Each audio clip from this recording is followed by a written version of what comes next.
All right, hello everyone, and welcome to day 2 of our journey into deeper crypto literacy. My name is Niles. Thanks so much for being here once again.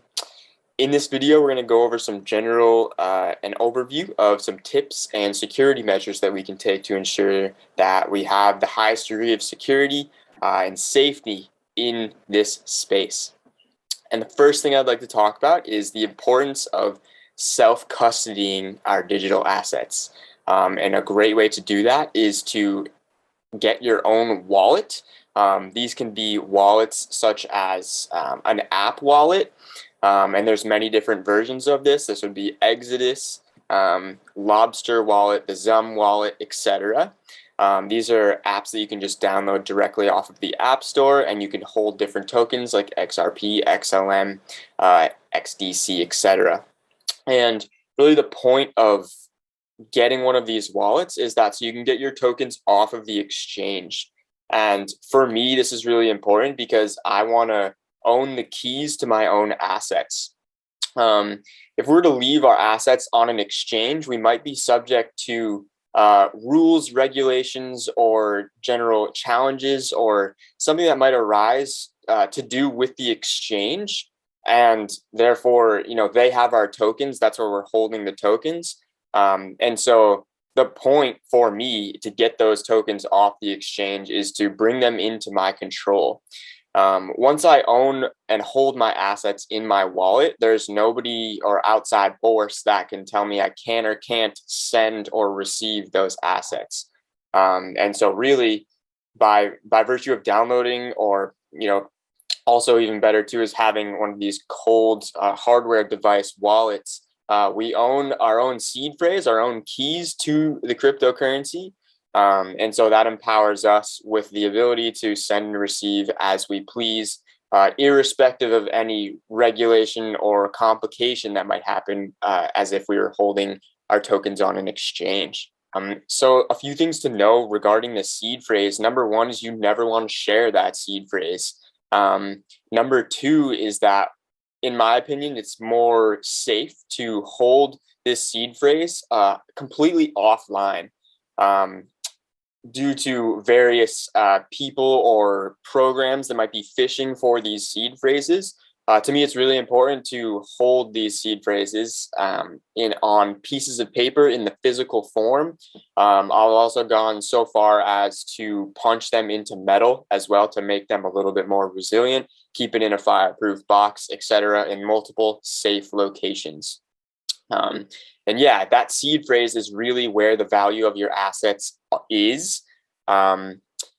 And so to ground this in a bit better, even if you had one of these hardware devices, or if you downloaded the app wallet onto your phone and say you lost your phone in the ocean or something, or the hardware device got destroyed in some way, so long as you have that seed phrase, those list of 12, 24 words or numbers, whatever that looks like, you are able to redeem your assets, your account on any other device, so long as you have that phrase. So really your value is all in that phrase, which you never want to share. Another thing too with these wallets is that they have various security levels as well.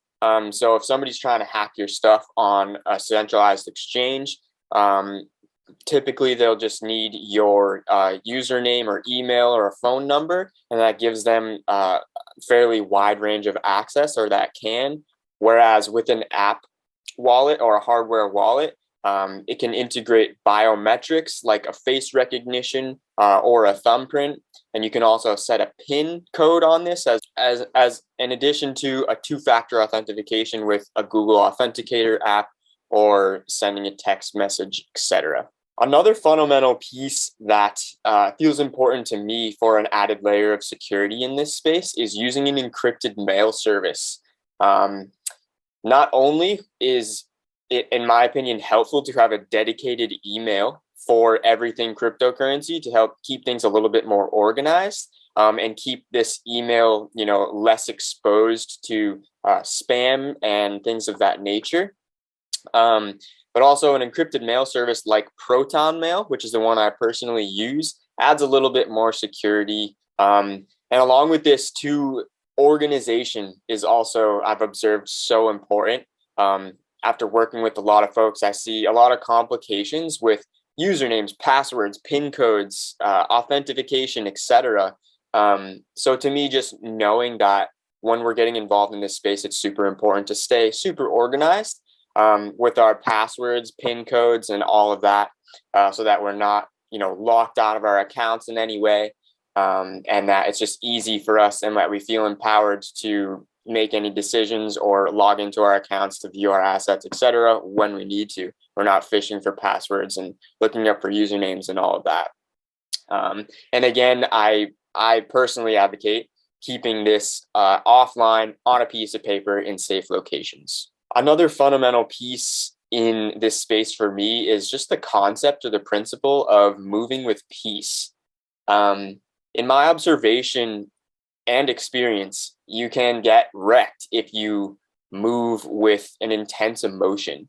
FOMO, fear of missing out, a common one that can lead us down a path that might not be to our highest advantage.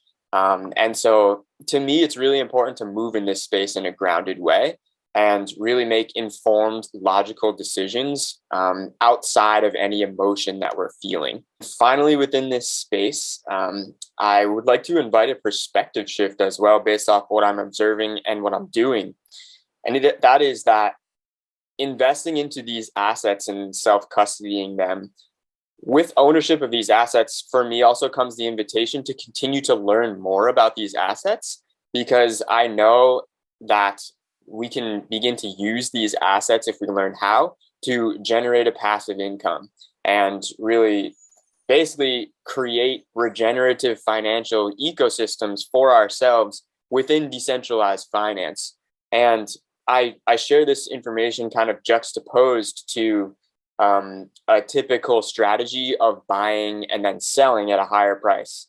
And while that can be still a very effective strategy, part of the strategy for me as well, and the invitation I want to share here, is once you own these assets, XRP, XLM, QNT, Algorand, XDC, etc.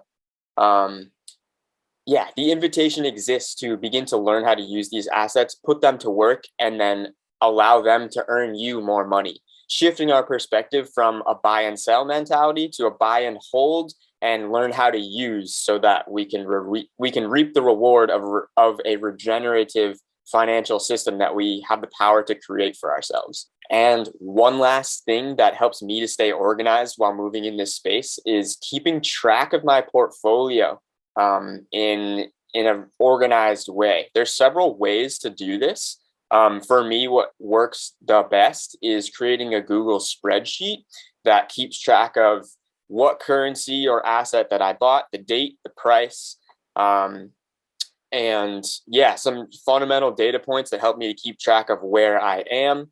That way, when the price fluctuates, and if I want to make a future decision, I know if I'm up or if I'm down.